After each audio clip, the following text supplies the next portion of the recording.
Mopa, balik lagi di Momo Info bersama aku Keila Rimeka, program yang akan memberikan informasi untuk kalian mulai dari sejarah tempat wisata sampai makanan khas suatu daerah. Kali ini aku akan kasih info ke kalian tentang sejarah berdirinya Sarinah hingga pembukaan kembali di 21 Maret kemarin. Stay tune terus ya!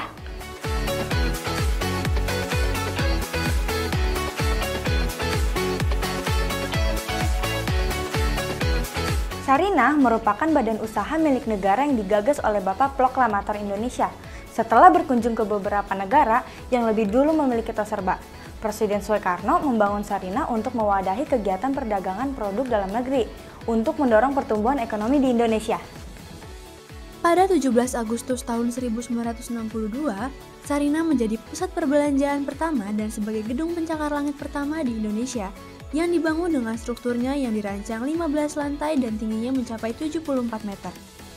Pembangunan gedung Sarinah berada di Jalan MH Tamrin yang saat ini menjadi jalan utama kota Jakarta. Gedung Sarinah sendiri dibangun oleh Obayasi Corporation dan salah satu perusahaan kontraktor dalam negeri yaitu Adikarya. Misi terbesar gedung Sarinah ini adalah untuk mendorong ekonomi Indonesia dan menjadi tempat untuk promosi produksi dalam negeri. Hingga saat ini, Sarinah terus menjunjung tinggi komitmen tersebut untuk mendukung kemajuan produksi usaha mikro, menengah, dan koperasi. Untuk berperan sebagai stabilisator harga, Sarinah pun menerbitkan daftar harga grosir tiap minggunya. Sang proklamator juga meyakinkan bahwa Sarinah akan menjadi salah satu alat penting untuk mengorganisasi sosialisme di Indonesia. Pada akhirnya, Sarinah pun gagal menjadi stabilisator harga di seluruh Indonesia yang kesulitan bersaing dengan retail lain. Dan akhirnya mendirikan bangunan dan berekspansi ke kota lain di Indonesia dengan cara berhutang. Pada tahun 1970, Sarinah menyediakan jasa penukaran uang bagi warga negara asing yang ingin berbelanja di gerai Sarinah. Fokus Sarinah pun berubah sejak tahun 1970-an untuk dapat bertahan, yaitu mengalihkan fokusnya kepada kerajinan tangan lokal, terutama batik. Pada tahun 1979, nama perusahaan pun diubah. Yang tadinya adalah PT Department Store Indonesia menjadi PT Sarinah Persero. Dan untuk jasa penukaran uang asing tahun 2004 harus dipisah menjadi anak perusahaan karena peraturan yang dibuat oleh Bank Indonesia. Pada tahun 2019, perusahaan ini berekspansi ke bisnis perdagangan dengan melakukan kegiatan ekspor dan impor.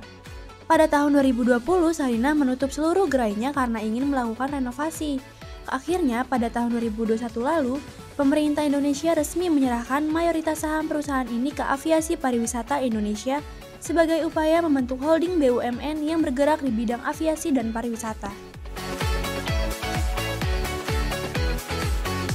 Gedung Sarinah juga memiliki cerita kelam di masa lampau, mulai dari kebakaran pada 30 Desember 1968 dan Juli 1980 di lantai bawah, dan kebakaran ini cukup tanggap dalam memadamkan api, jadi tidak mengakibatkan hal yang cukup serius. Berbeda pada kejadian kebakaran pada tanggal 13-14 November tahun 1984. Kebakaran yang menghanguskan seluruh ruang perkantoran gedung Sarinah dimulai dari lantai 6 yang terjadi pada pukul 6:30 malam. Dengan sigap, karyawan yang melihat kebakaran melakukan evakuasi dan para satpam berusaha untuk membuka jalan untuk memadamkan si jago merah yang lokasinya di kantor Departemen Perdagangan. Keadaan pun menjadi sangat mencekam saat serpian kaca dan aluminium berterbangan dan disertai dengan ledakan. Hingga 44 unit pemadam kebakaran yang diterjunkan untuk memadamkan api. Di antaranya adalah 42 pemadam kebakaran Pemda DKI dan 2 unit lagi berasal dari pemadam kebakaran Pertamina. Sayangnya pada saat itu Damkar Pemda DKI mempunyai keterbatasan sarana, seperti tinggi tangga yang hanya mencapai 40 meter, keterbatasan stok pemadam, dan yang satu lagi adalah desain gedung yang menyulitkan pemadam untuk memadamkan api. Bahkan, pada 14 November dini hari, kebakaran makin memanas hingga menghanguskan keseluruhan lantai 6-14 dan sempat menyambar lantai 2 gedung ini. Dan akhirnya, api bisa dipadamkan sepenuhnya pada tanggal 15 November. Kebakaran Sarinah menjadi kebakaran pertama gedung pencakar langit yang ada di Indonesia, sehingga para masyarakat kembali memperdebatkan masalah keselamatan bangunan pencakar langit. Beruntungnya, kebakaran Sarinah yang cukup ganas ini tidak ada korban tewas. Yang cukup menjadi perhatian, informasi tentang kebakaran Sarinah di tahun 1984 tidak terlihat. Bahkan, diperparah oleh beredarnya rumor-rumor dan ada motif politik di belakangnya. Dan akibat kebakaran ini, Sarinah ditaksir mengalami kerugian hingga 8 miliar rupiah. nominal yang tidak kecil pada tahun 1984. Selain kebakaran ganas di tahun 1984, Gedung Sarinah juga pernah terjadi kebakaran di 2015 lalu. Sebanyak 17 unit pemadam kebakaran dikerahkan untuk memadamkan api yang terjadi pada pukul 10.30. Asap tebal terlihat keluar dari lantai 14. Saat itu manajemen mengevakuasi seluruh penghuni gedung dan pada saat itu karyawan dan para pengunjung berhamburan di trotoar jalan. Sumber api berasal dari pantry tempat karaoke yang disebabkan oleh meledaknya tabung gas. Dan sumber api tersebut bisa dipadamkan oleh tim keselamatan dan kesehatan kerja internal Sarinah pada waktu 10 menit. Dari kejadian ini terdapat 2 korban yang mengalami luka bakar hampir 80%.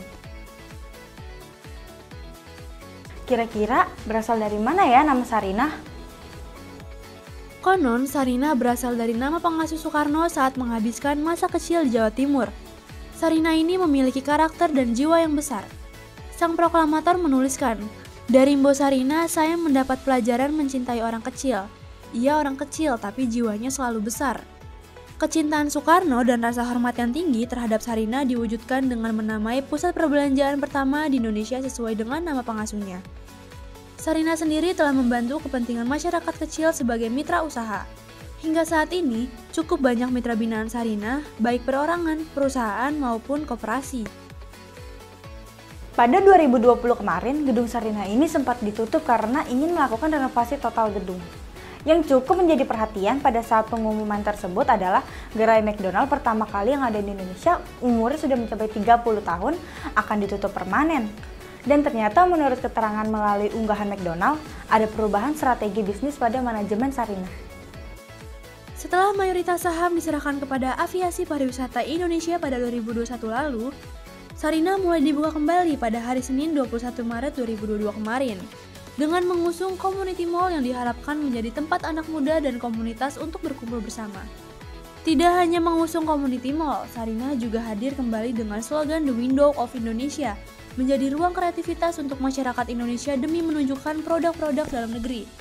Banyak warganet Indonesia memberikan komentar yang positif dan menyebutkan kini Sarinah mempunyai gedung yang lebih fresh. Sekian info dari aku, semoga bisa menjadi rekomendasi liburan buat kalian. Aku Kelari Meka, pamit, jangan lupa like, komen, dan subscribe ya. Bye-bye!